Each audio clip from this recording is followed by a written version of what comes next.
అందరికీ నమస్కారం. రొంత చూడండి అబ్బా మూడ్ ఆఫ్ ఆంధ్రాను. ప్రతి ఒక్కరు లైక్ చేయండి, షేర్ చేయండి, సబ్స్క్రైబ్ చేయండి. ఇది మన ఛానల్, మన అందరి ఛానల్. దీన్ని నిలబెట్టుకోవడం అంటే మనకు ఒక వాయిస్ని నిలబెట్టుకునేట్టు అవుతుంది. కొంచెం ఆలోచించండి. రాజకీయాల్లో కులాల ప్రభావం లేదని ఎవరైనా చెప్తే పచ్చి అబద్ధం. అభ్యర్థి కులాన్ని బట్టి ప్రజలు ఓట్లు వేసే పరిస్థితి ఏర్పడింది. ఫలాని నియోజకవర్గంలో ఏ కులపోళ్ళు ఎక్కువగా ఉన్నారు అని పార్టీలు ఆరాధీసి అందుకు తగ్గ అభ్యర్థులను నిర్ణయిస్తున్నారు. అంటే ఆ కులం వాళ్ళకే సీట్లు ఇస్తున్నారు. ఇది ఒకసారి అని కాదు, మొత్తము రాజకీయాల్లోనే అట్లా తయారైపోయింది. ఇందుకు ఆంధ్రప్రదేశ్ ఏమీ అతీతమేం కాదు. అయితే ఈసారి ఏమైందంటే జగన్మోహన్ రెడ్డి గారికి వాళ్ళ సామాజిక వర్గం అండగా నిలబడలే. 170% మంది జగన్ సొంత సామాజిక వర్గానికి చెందిన రెడ్లు వైసీపీకి ఓట్లు వేయలే. మామూలుగా మన రాజకీయాల్లో ఎట్లుందంటే తెలుగుదేశం పార్టీ అంటే కమ్మోళ్ళదని, ఈ వైసీపీ అంటే రెడ్లదని. ఇప్పుడు కొత్తగా జనసేన వచ్చింది కదా, జనసేన అంటే కాపులు లేక బలిజలని ఒక ముద్ర పడింది. ఆ పార్టీల అధినేతల కులాన్ని బట్టి వాళ్ళ సామాజిక వర్గానికి చెందిన పార్టీగా చూస్తారన్నమాట జనం. అట్లే ఉన్నారు. వాళ్ళు మిగతా సామాజిక వర్గాలు వాళ్ళకి ఇచ్చే ప్రాధాన్యతలను బట్టి మద్దతుగా నిలబడడం అనేది చూస్తాం మనము. అది ఎక్కడైనా జరిగేదే. ఇంతకుముందు కాంగ్రెస్ను రెడ్ల పార్టీగా పిలిచేవాళ్ళు అనమాట. ఏపీలో కాంగ్రెస్ అంతరించి వైసీపీ వచ్చింది కాబట్టి వైసీపీని రెడ్లు తమ పార్టీగా ఓన్ చేసుకున్నారు. 2014లో ఆ పార్టీకి రెడ్లు అండగా నిలబడినారు. 2019లో కూడా రెడ్లు అండగా నిలబడినారు. అయితే తాము తెచ్చుకున్న పార్టీ తమకు పెద్దగా ప్రాధాన్యం ఇవ్వలేదని రెడ్లు చాలా ఆగ్రహానికి గురైనారు.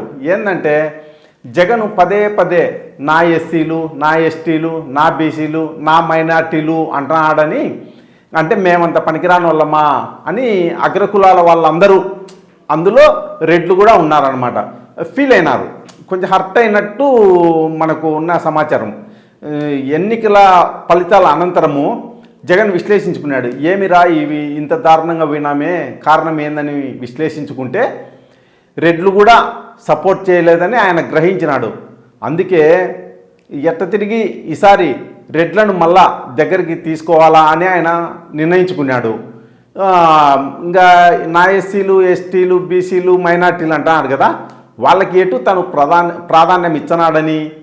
కానీ రెడ్లు దూరమైనారు కాబట్టి వాళ్ళని దగ్గరికి తీసుకుంటే రెడ్లు ఇతర కులాలకు చెందిన 10 మందిని ప్రభావితం చేస్తారని జగన్ నమ్ముతున్నాడు. అది నిజం కూడా. అంటే మొదటి నుంచి రెడ్లు రాజకీయంగా ఆధిపత్యం చెలాయిస్తున్నారు. అది ఇప్పటికీ కొనసాగుతుంది. అందుకే వాళ్ళు దూరం కావడం వల్లనే తాను ఈరోజు ఈ పరిస్థితుల్లో ఉన్నాను అని జగన్ గ్రహించినాడు. నిన్న వైసీపీ ఇన్ఛార్జీల సమావేశం జరిగింది తాడేపల్లిలో. ఏది ఉమ్మడి చిత్తూరు జిల్లాకు చెందిన వాళ్ళు. ఆ సమావేశంలో వాళ్ళతో అన్నాడని సమాచారం. ఏమనంటే ఎస్సీ, ఎస్టీ, బీసీలు, మైనార్టీలకు ఎట్లా మనము వాళ్ళకి ఇంపార్టెన్స్ ఇస్తున్నాము, అయితే రెడ్లు మనకు దూరమైనారు కాబట్టి వాళ్ళని ఎట్ట తిరిగి దగ్గరికి తీసుకోవాలా, దానికి తగినట్టు ఏం చేయాలనో మీరు ఆలోచించండి. ఎటు చంద్రబాబు రెడ్లంటే చాలా దారుణంగా చూస్తున్నాడు ఇప్పుడు. ఏది ఉదాహరణకు రెడ్డి సామాజిక వర్గానికి చెందిన అధికారులు ఉన్నారనుకోండి, వాళ్ళకు పోస్టింగే ఇవ్వడంలే, చాలా తక్కువ, ఒకటే అర్రా ఇస్తున్నాడు అంతే. ముఖ్యంగా ఐఏఎస్, ఐపీఎస్లు ఇట్లా పెద్ద పెద్ద పోస్టులు చూస్తే రెడ్డి అధికారులే లేరు, ఎవరే కానీ దాదాపు లేరు. ఇక కింది స్థాయిలో కూడా రెడ్లకు ఇంపార్టెన్సే ఇవ్వడంలే. ఊరికే వాళ్ళకు పోస్టింగ్లు ఇచ్చినామంటే ఇచ్చినాం, ఏమన్నా దూరంగా మారుమూల ప్రాంతాలకు వేయడము అట్లా చేస్తున్నాడు. ఈ రాష్ట్రంలో రెడ్లు 6-7% ఓట్లు ఉన్నాయి. మా ఖమ్మంలో వచ్చేసి 1% తక్కువ రెడ్ల కంటే. కానీ మొన్న ఎలక్షన్లో అట్లే ఎప్పుడైనా కానీ కమ్మ సామాజిక వర్గము తెలుగుదేశానికి బాగా స్ట్రాంగ్గా పనిచేస్తుంది. జగన్ కూడా వాళ్ళ మాదిరి మనం పనిచేయాలా, మన వాళ్ళు కూడా పనిచేసేటట్టు మనం పక్కా వ్యూహంతో పోవాలా అని దిశానిర్దేశం చేస్తున్నాడు ఆయన. అయితే ఆయన అనుకున్నట్టు ఎంత మాత్రం జరుగుతుంది అనేది ఒక ప్రశ్న. అంటే ఇప్పుడు రెడ్లు ఏంటంటే అధికారంలో ఉన్నప్పుడు మాత్రం మమ్మల్ని పట్టించుకోలేదనే ఒక గాఢమైన ఫీలింగ్ అయితే వాళ్ళు ఉన్నారు, అసంతృప్తిలో ఉన్నారు. అది జగన్ తన వైపు నుంచి తప్పు జరిగిందని గ్రహించినాడు ఇప్పుడు. దాన్ని ఆ తప్పుల్ని ఎట్లా సరిదిద్దుతాడనేది జగన్ భవిష్యత్తులో అనుసరించే వ్యూహాన్ని బట్టి ఉంటుంది. అంటే మళ్ళా వాళ్ళకు ప్రాధాన్యత ఏ రకంగా ఇచ్చాడు, అది రాజకీయంగా ఇస్తాడా లేదంటే ప్రభుత్వం వస్తే ఇస్తాడా ఏందనేది చూడాలా. ఇప్పుడు 2019 నుంచి 24 వరకు జగన్ గారు అధికారంలో ఉన్నప్పుడు రెడ్లు కొందరు చుట్టూ ఉన్నారు. ఆయనకు చుట్టూ కనిపించే వాళ్ళంతా రెడ్లే కనిపించారు. ఎవరు? విజయసాయి రెడ్డి గారు, సజ్జల రామకృష్ణారెడ్డి గారు, అట్లే ఇప్పుడు చెవిరెడ్డి భాస్కర్ రెడ్డి గారు, అట్లే పెద్దిరెడ్డి రామచంద్రారెడ్డి గారు, వీళ్ళందరూ కనిపించారు. రెడ్లు అంటే వాళ్ళే కాదు కదా, కింది గ్రామ స్థాయి నుంచి రెడ్లు అనే వాళ్ళు ఉంటారు కదా, వాళ్ళకేంటి ఇంపార్టెన్స్ అనేది. వాళ్ళు కింది స్థాయిలో పనిచేయకపోవడం వల్లనే ఈరోజు వైసీపీ దారుణ ఓటమిని మూట కట్టుకుంది. అది కదా జగన్ మెయిన్ బాధ. ఇప్పుడు బాధపడుతున్నాడు ఆయన. ఇంతకుముందు ఆయన ఏం పట్టించుకోలే, ఏదో సంక్షేమ పథకాలకు బటన్ నొక్కి డబ్బు పంపుతా అంటే అందరూ తన వైపు ఉంటారులే అనుకున్నాడు. ఆయన ఒక భ్రమల్లో ఉన్నాడు. కానీ పోలింగ్ బూత్ కాడికి తీసుకుపోవాలంటే గ్రామాల్లో నాయకత్వం ఉంచే వాళ్ళు ఉండాలి కదా, వాళ్ళు కదా ఆడ కీలక పాత్ర పోషించాల్సిందే అని ఆ విషయాన్ని మర్చిపోయినాడు జగన్. ఇప్పుడేమో లబోదిబ్బోం అని మొత్తుకుంటున్నాడు. సరే, ఇప్పటికైనా ఆయన ఏదో మేల్కొన్నాడు.